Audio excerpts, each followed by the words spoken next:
start taking control back of our community.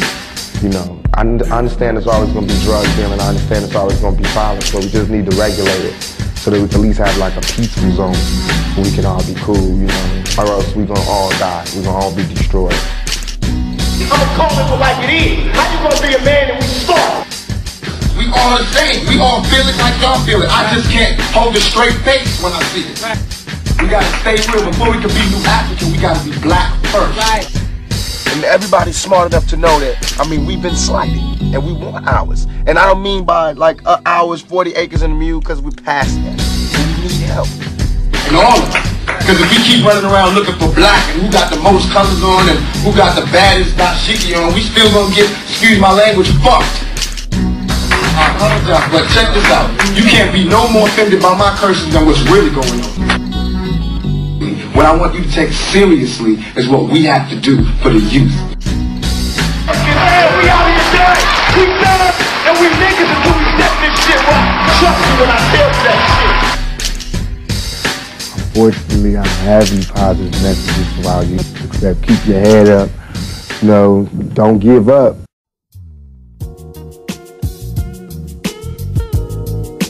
It's just, you know, it's certain situations where there is no way out.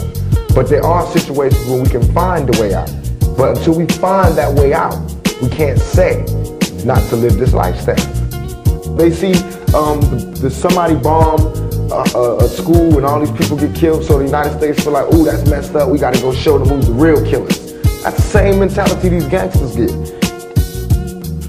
It's too much money here. I mean, nobody should be hitting lotto for 36 million and we got people starving in the streets. That is not idealistic, that's just real. That is just stupid. There's no way Michael Jackson should have, or whoever Jackson, should have $1 million, druple $1 billion and then there's people starving. There's no way. There's no way that these people should own planes and their people don't have houses, apartments, shacks, drawers, pants.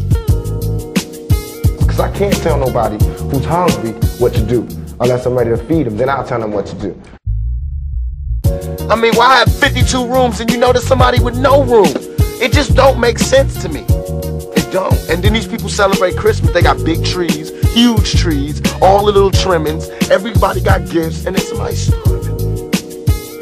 And they're having a white Christmas. They're having a great Christmas, eggnog and the whole nine. That's not fair. I think gangs can be positive. It just has to be organized. And it has to steer away from being self-destructive to being self-productive. I think this country was built on gangs. You know, I think this country still is run on gangs. Republicans, Democrats, the police department, the FBI, the CIA, those are gangs. You know what I mean? The correctional officers. I had a correctional officer tell me straight up, we the biggest gang in New York State. We got organization because we peak game. And it's not the mob really that we seeing, it's really the government. They the biggest mob. That's who we study. Governments. Thug Life, I've been getting the blame for everything that Thug Life ever did. Everything, anybody can say Thug Life, then it always comes back to me. I done had policemen get killed and I get blamed for it. You know, all type of violence and I get blamed for it. And I want to say that, you know, I didn't create Thug Life. I diagnosed it. You know, just like if a doctor says, this is the AIDS virus, he didn't make AIDS, he diagnosed it. You know what I mean? He won't be held responsible for every AIDS case. You know, if anything, he's bringing you information on maybe finding a cure. I felt as though that's the same thing I did for Thug Life. And all that other shit is to control you. If the churches took half the money that they was making and gave it back to the community, we'd be alright. If they take half the buildings that they use to praise God and gave it to motherfuckers who need God, we'd be alright. We'd be alright. Have you seen some of these goddamn churches lately? It's ones that take up the whole block in New York. It's homeless people out here. Why ain't God letting them stay there? Why these niggas got gold ceilings and shit? Why God need gold ceilings to talk to me? Why do God need colored windows to talk to me? Why God can't come where I'm at, where he sent me? If God wanted to talk to me in a pretty spot like that, why the hell he sent me here then? You know what I mean? That make ghetto kids not believe in God. Why? It's like this. The masses, the hungry people, they outweigh the rich. So as long as I appeal to the hungry and the poverty-stricken people, it's all good. I'm gonna have a job for life. It's these rich people who worried about the fooling the poor people. Everybody knows crime out there. Everybody know what type of situation we in the streets. All I'm doing is showing you and telling you. You know what I'm saying? Why get mad at the brother that bring you the news? Get mad at the person that's making it happen. Feel me?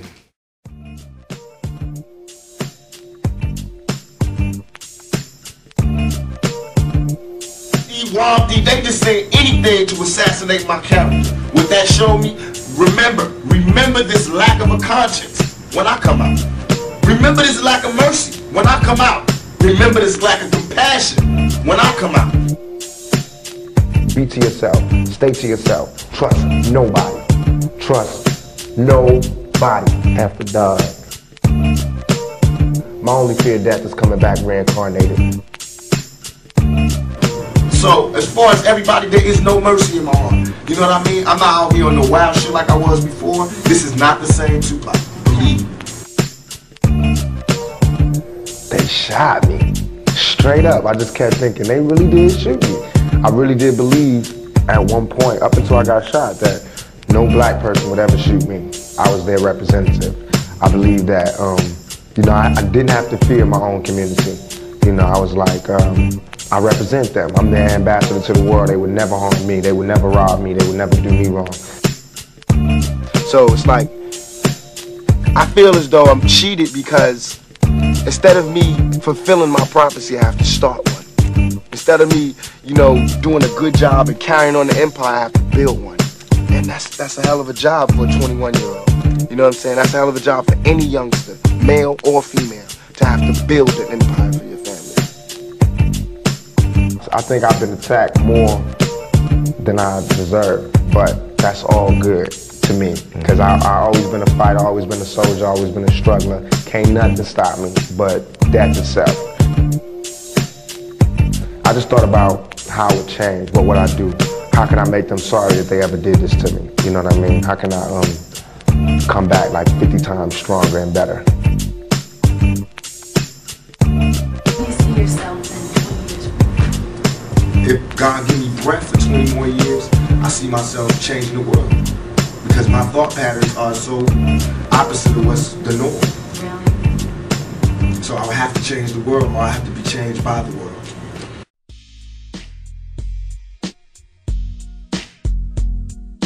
I just try to speak about things that affect me and about things that affect our community. And I try to do it from a viewpoint of the watcher. Sometimes I'm the watcher, and sometimes I'm the participant. And sometimes it's just allegories or fables that have a moral or have a theme, underlying theme in it to do it. Well, it's like this. It's like parents have to do their job.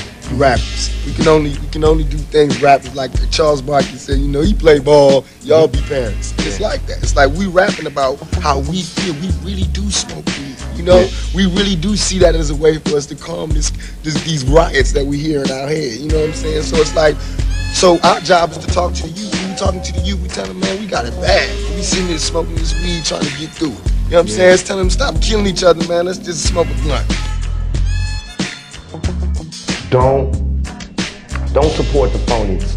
Support the real. You know what I mean? How can these people be talking about how they so real and they don't care about our communities? How can they be talking about what they, all this, you know, the hood, blah, blah, blah, blah. They don't care about our communities. You know what I mean? Listen to the words that people say in their lyrics and tell me if that's some real if that's real to you. You know what I mean? Listen to what they saying. Don't just bob your head to the beat. Peep the game. And listen to what I'm saying and hold us accountable for it. My music is spiritual if you listen to it. It's all about emotion. It's all about life. This album, Me Against the World, was made before I went to jail, before I got shot. And all I'm talking about is going to jail and getting shot. So it was a prophecy. So when the album comes out, then you hear about what's really going on in my real life. I mean, I don't have to say I'm keeping it real. You can listen to the music and go, whoa. Rap could do whatever it got to do to make money. Just stay alive. But hip-hop gotta stay true to the streets. If you're talking about you hardcore, I better see some sidewalks and beer bottles in your arms. That the guns are turning away from, you know, Europe and Russia and Iran and Iraq, and they're turning to us. Because look how they doing our music. You know, you've never seen in no time in history where they put so much attention on some music. You know what I mean? And made it like we are the cause of all these problems. Man, it's like the only thing we can really leave behind is culture, is music, you know, and dignity and determination. That's what we had.